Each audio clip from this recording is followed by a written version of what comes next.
안녕하세요. 주님의 이름으로 문안 인사 드립니다. 어제 주일 또 은혜 가운데 잘 예배 드리셨는지요? 주님의 이름으로 축복하며 오늘 8월 31일입니다.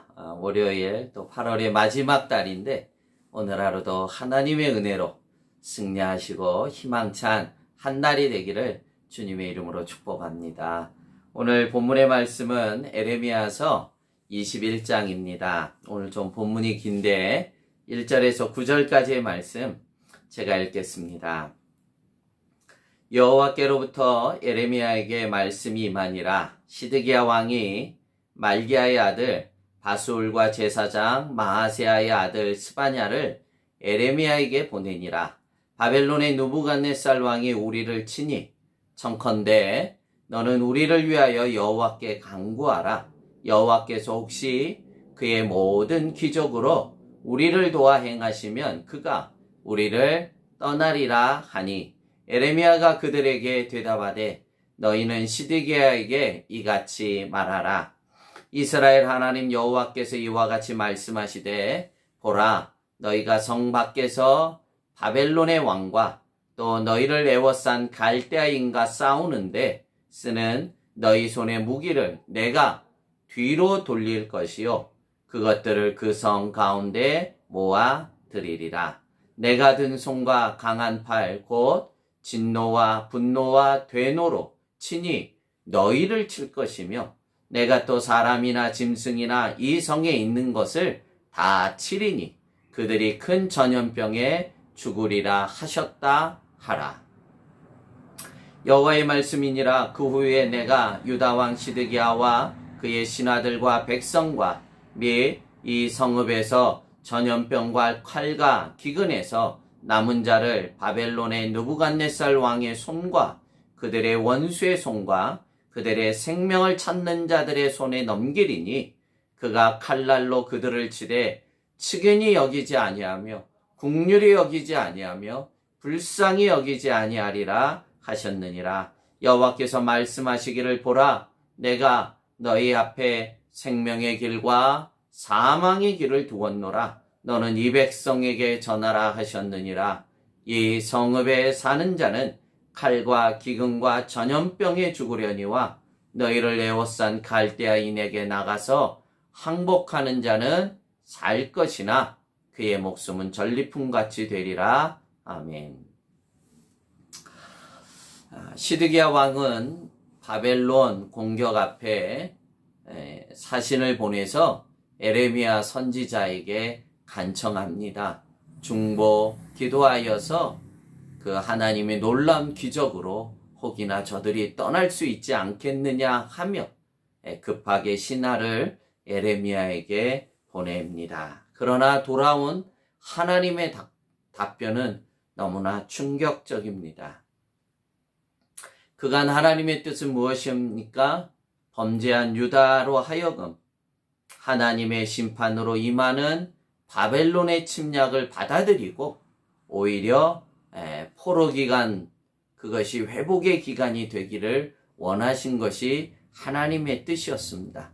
때문에 시드기야 왕이 여호와의 말씀을 전적으로 신뢰하고 받아들였다면 굴욕적이기는 하지만 하나님의 뜻에 순복하여 바벨론 왕에게 투항해야 했지만 그가 그렇게 하지 않고 여전히 마지막 때까지도 여전히 이렇게 신하를 보내 오히려 하나님의 뜻을 변개해 보려고 한 것입니다. 그러나 하나님께서는 4절에 어떻게 하십니까?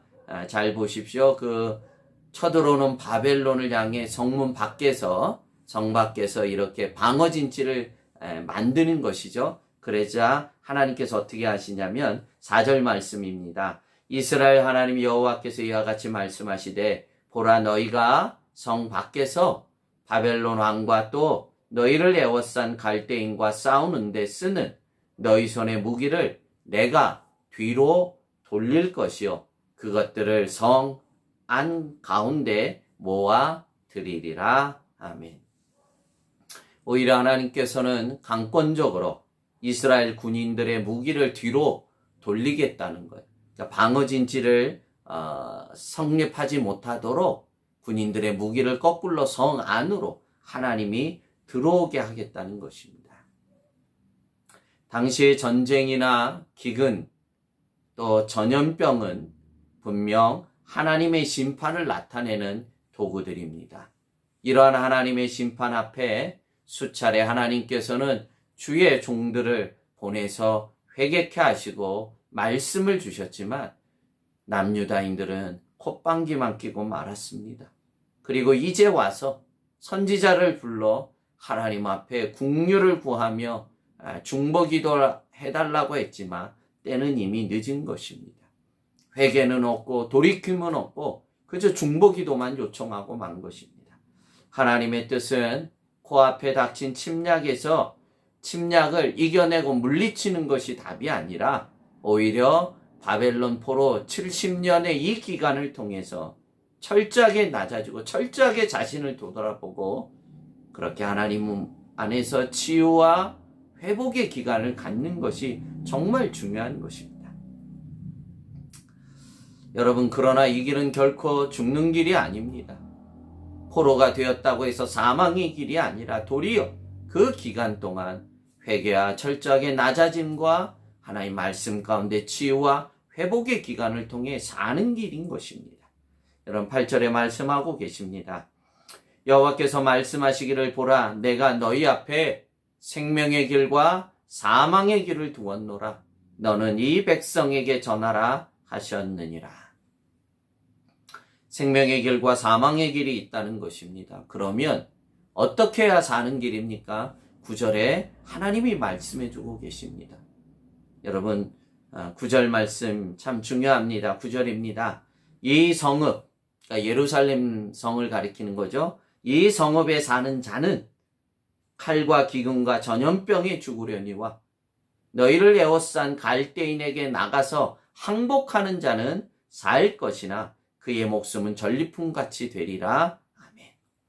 예루살렘 성읍에 계속해서 버티면 칼과 기근과 전염병으로 죽는 길이지만 너희가 갈대아인 즉 바벨론에 너희가 투항하고 항복하고 포로가 되어 그 나라에 가면 너희가 사는 길이 열린다는 것입니다. 우리는 잠시 혼동케 됩니다.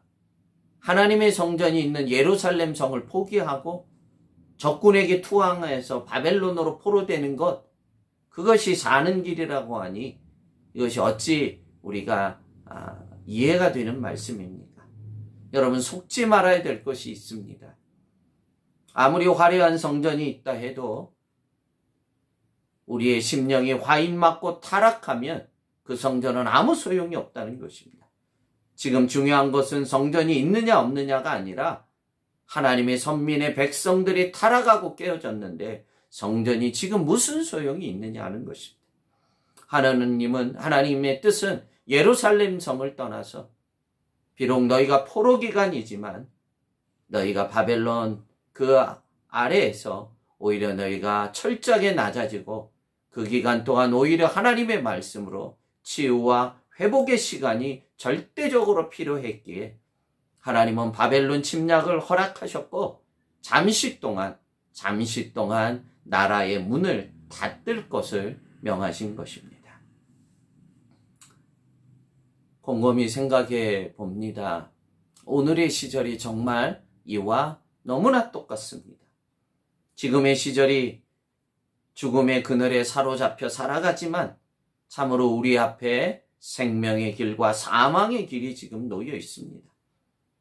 제대로 성전에서 예배도 못 드리는 것이 하나님의 뜻이냐고 혼돈스러워 하시겠지만 잠잠히 오늘 이 본문을 대하면서 지금 하나님이 원하시는 것이 무엇인지 멈춰선 이 시간 동안 우리가 다시 하나님의 말씀 앞에 서는 것이 무엇보다 중요합니다.